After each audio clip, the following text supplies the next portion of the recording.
Okay, so we're now on the third and fourth movements of this Beethoven Opus 2 No. 1 Sonata in F minor.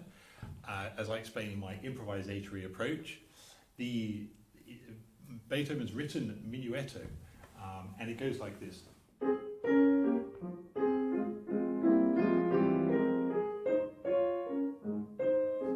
It's already a little bit fast, a little bit too unstable for a minuet. It's going more towards these scherzos, which are very distinctive of Beethoven's style. And it's a short movement with lots of repeats. So what are our opportunities here for improvising? My feeling, again, it's in a way this is the most important thing with the improvisatory approach.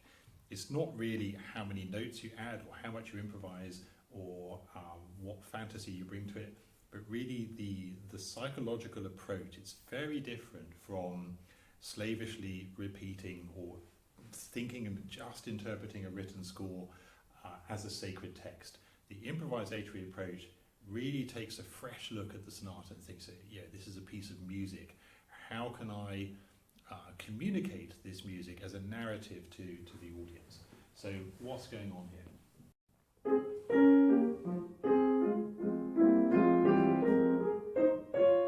This very distinctive motive. Sudden forte. And then back to piano. Repeat. At which point we have a repeat part. We do all that again. So there's also this string quartet feeling to the writing. It's very contained. It's very much in 4 parts. So I think we have an option. We can just play the notes again, but with slightly different emphasis. But I like to maybe add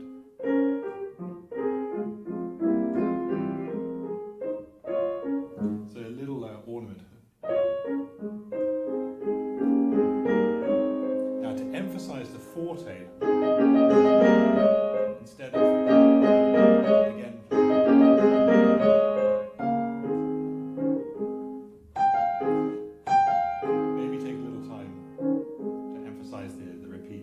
On we go.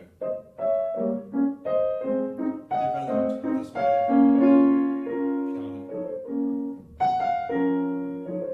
There's the development of all the elements that were in the first section.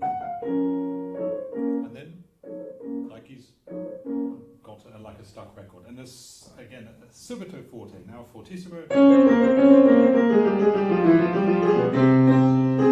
And now it's serious statement of the opening material.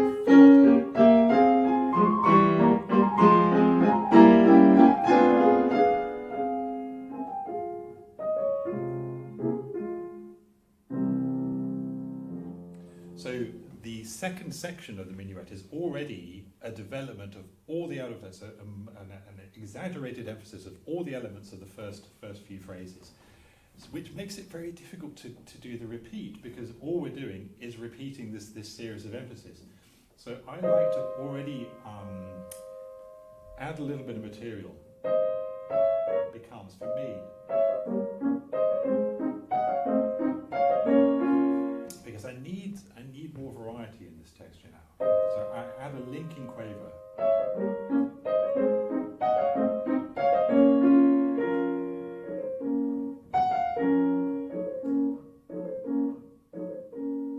Now I think we need more emphasis for the fortissimo. It's not enough to go into the same place. I go down an octave.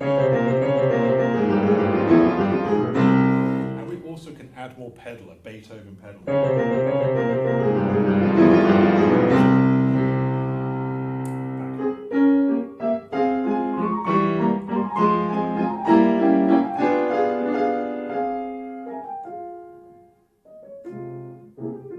I think just improvise a little bit more with the pauses in between is enough. Now, after that more free approach to the second repeat, the trio now works for me, because the trio is very correct. It's like a counterpoint exercise. So it seems as if Beethoven is saying, after all that kind of scherzo-like surprises, he's saying, no, it's okay, I'll be a good boy, I'll behave myself. And we can emphasize that, because I've taken more freedom in the first section. Now, I take no freedom at all. Be very correct. For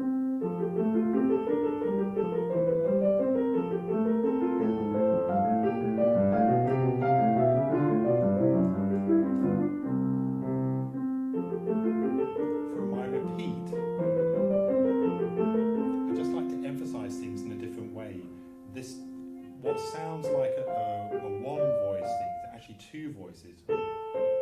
And I can emphasize that the second time by bringing out the lower note.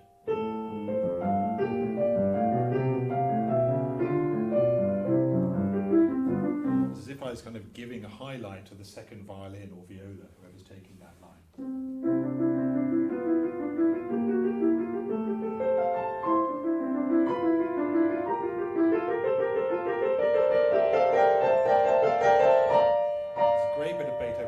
Where he takes something which is rather innocuous and suddenly keeps extending beyond your expectations to make this kind of waterfall of first inversion chords.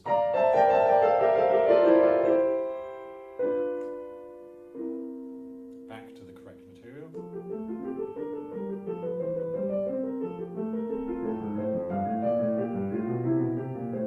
It's as if we're just saying, okay, let's just do the opening material while people are recovering from this strange pianistic effect of these first inversion chords. So for the repeat, I think, again, it is just we can add a few little ornaments. But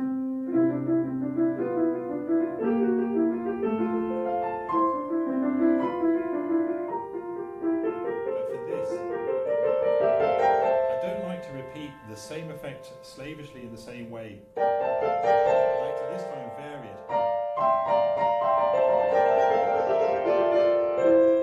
Triplets or say ring, and then here we can do nice trills, which are very distinctive of Beethoven. Take a lot more time in a way, putting a pause on each one.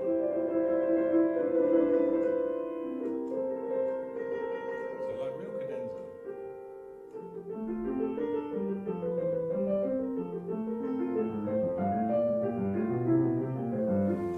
This is very important in terms of form, because I think we need to come away from this idea of the sonata form being a kind of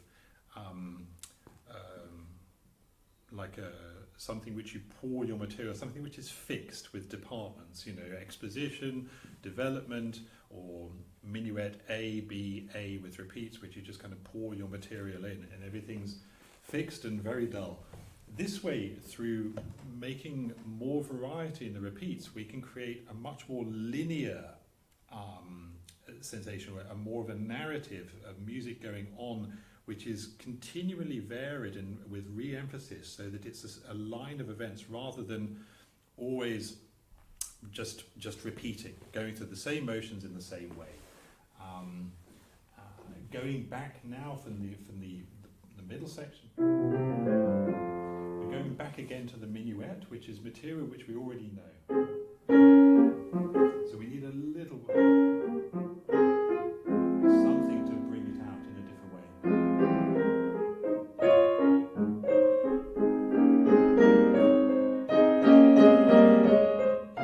Now that we get to this subito piano, I need a little bit more, because the surprise we've already had. So what I did, add a little run to make it a little bit more of a scherzo. I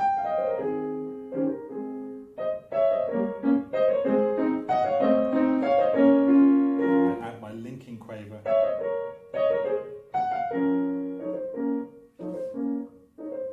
Now, I've already varied this, so I need to vary it again even more.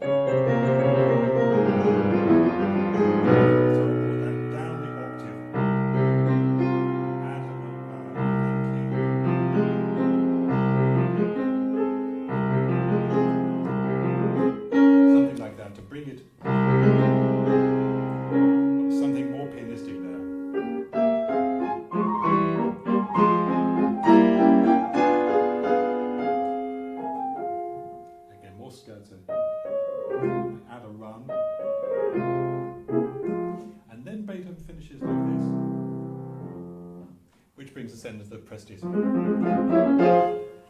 And which is fine. In fact, I remember when I was young how exciting this going into this last movement was. This wild writing. But now, in a way, I liked to create a linking passage which makes the last movement more surprising, so that I can communicate to the audience just how fresh the writing of the last movement is. So if I just stop, it's, for me, because we know the sonata so well, it's not enough. So I like to add a little bit more clouds, create my own surprise.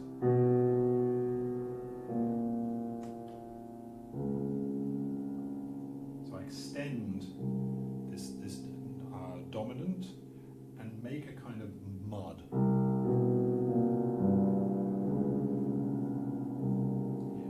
And then from those clouds, out comes my last movement.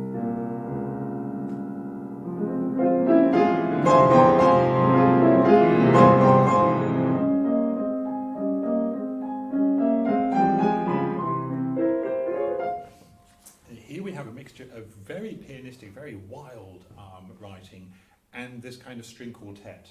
And I like to bring out that emphasis with my improvisatory approach. And yeah, it's really, I think, a question of emphasis here, and particularly using the pedal, so that, again, we don't make repeats the same, but instead make a continuous narrative. So yes, we go back, but we play things in a very different way. And there's lots of ways we can do this. One is here. If I play this passage now. Very virtuous.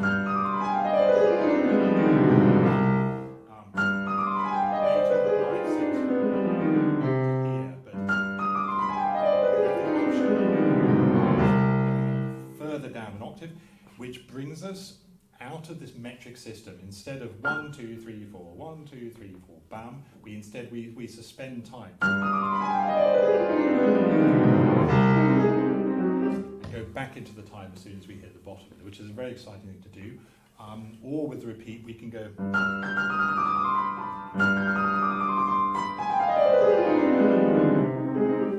Emphasize the top, ornament the top. Making away a free run at that point.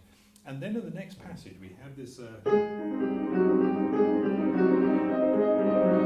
there are so many options for playing this kind of work. We can make it dry, or we can make it misty,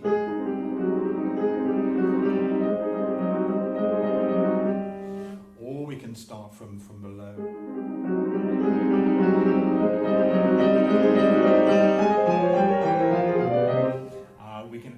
Suddenly we can bring out the sequence.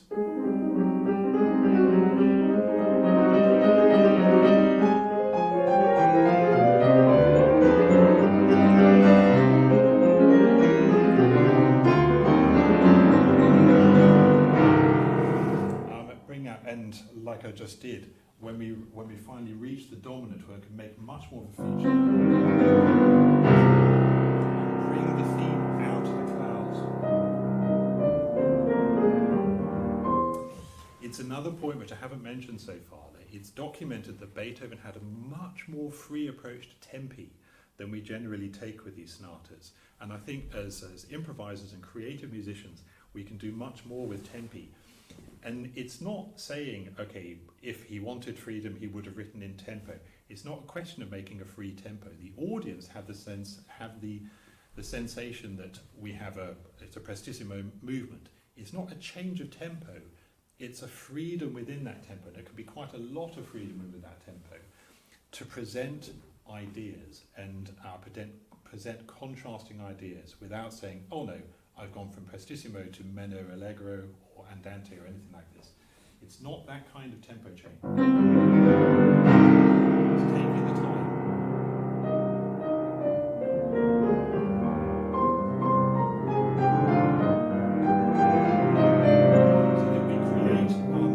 A sense of forward motion.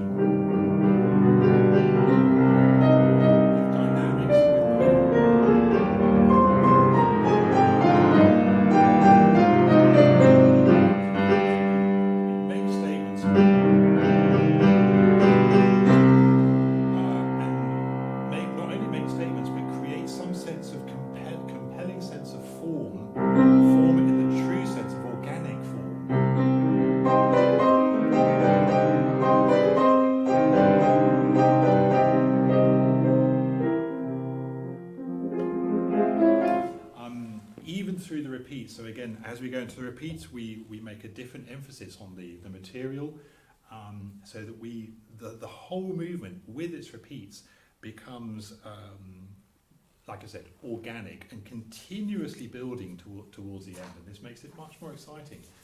But it's only possible through taking this improvisatory sense over the material. One more thing, linking between the first section and going into this development, to this middle section. This is tough, because again it's this surprising change of key. That's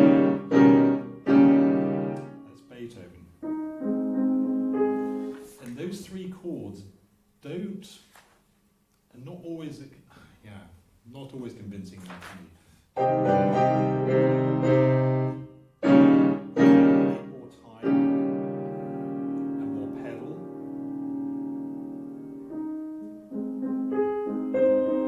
I think, but this is just my taste. But I think that it needs the improvisatory approach in order to make that link, and it is quite an improvised kind of link anyway, even in the writing, going from this. From the dominant, the C minor, the C major chords, the dominant of F minor into the E flat. It's not an easy transition to make. Which brings us into this melodic section now, into the a bit like an operatic aria in a stormy narrative.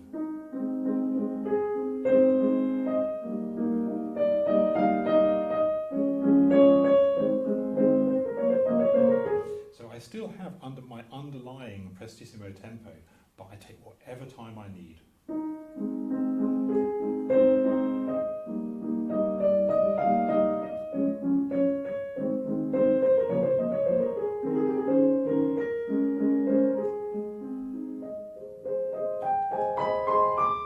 And notice that Beethoven is already, in a way, taking this improvisatory approach in his own writing.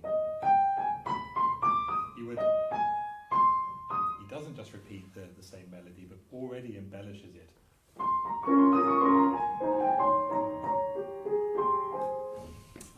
As we go on, it becomes more emphasized. And even in this movement, he writes a repeat, and it's well known that Beethoven did these repeats. They're not just an academic, putting the points in because it's the recognizing the sonata form. It's he did actually do those repeats, and I'm convinced that he would have embellished more in the second repeat and made the second repeat into something noteworthy, and making this organic structure. So coming back for the second time, how can we make this emphasis into a different way?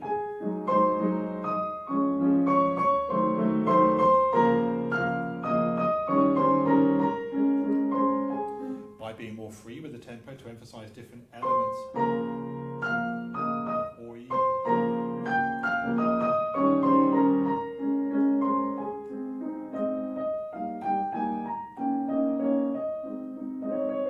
is Beethoven's already his embellishing. You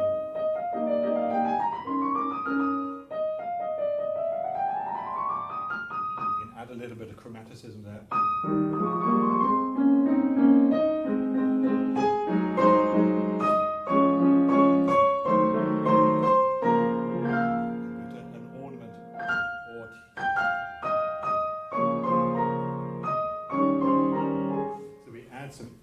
To the melody at that point in the repeat, I think, is important. We have the opportunity for a linking passage, because again the trick, and this in a way I think is the biggest challenge of this kind of improvisatory approach, is making the link from the end of the movement to the beginning of the second repeat. Now, in this case, it's a bit like the first movement. I was explaining the difficulty there.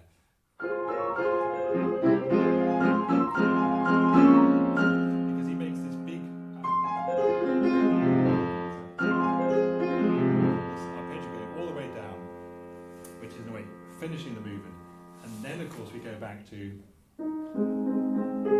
and and we need to do that without any sense of disappointment or kind of, oh, here we go again. So I think that it's a question of, we need some kind of linking material. Plus, we need to change the ending of the movement so that it doesn't become too final. Changing the time. So change the ending. So it's not a fortissimo statement. It becomes something a little bit more veiled. And then we can continue this.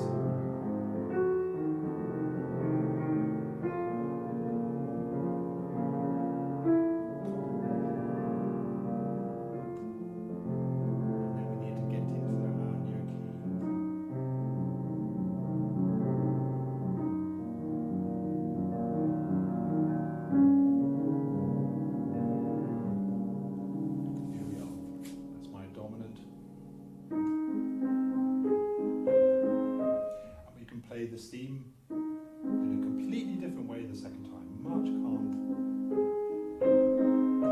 with much more pathos.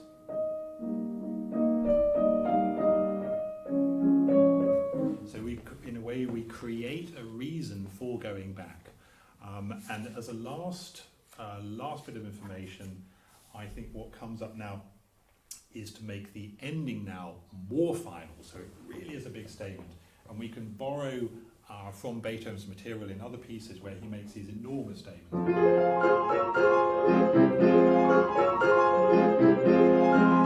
not shy of tonic dominant ending.